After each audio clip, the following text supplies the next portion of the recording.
Hi, this is Hank with Reptile Toolworks. Just a little tidbit for you.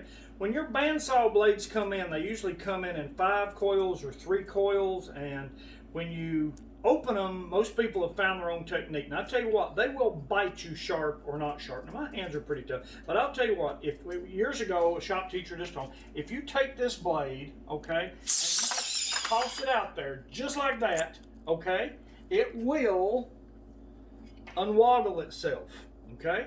If your hands are not very tough, okay, wear a pair of gloves. I appreciate that, and they won't bite you.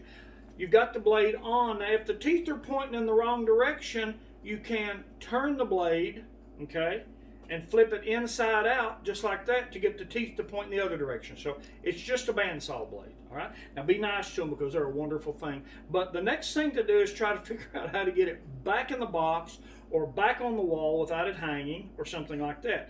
If you will take the bandsaw blade, set it on the floor, put your right foot in it, put the back away from you because your thumb's not that tough, okay, but put the back away from you. You're going to put your hand with thumb pointing that way, and then you're going to turn your hand completely around like this, catch that blade and put your thumb against the back of the blade, okay? You're going to twist it this way, push it out from your body a little bit, hold on to it. You're going to twist it this way and slowly push it down, and look what happens.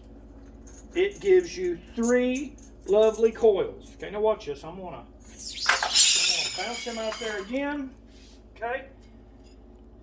I'm going to hold him, turn the back away from me, catch him right here with my foot, catch him here, turn him and push him down.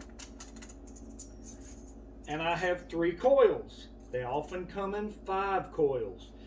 You hold on to 2 of them, okay, and work one loop out carefully and gently so that 2 of the loops become much smaller, okay.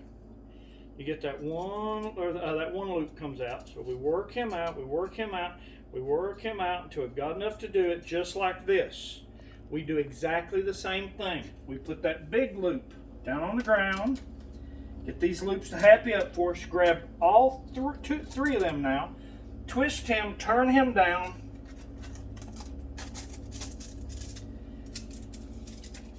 and roll him up as 5.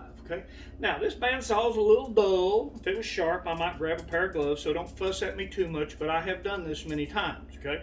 I think coiling the bandsaw blade up is not nearly as dangerous as actually running the saw. So, if you need to know, then you can take in bread time, cable time, wrap them with tape. Actually, wire twist ties are really great because tape after a while breaks down, and if you got one of these on the wall and you go to get it, it can pop open on you, okay? So, that's how to turn a bandsaw blade from a great big long one into 3 to 5 little bitty round ones. Thank you.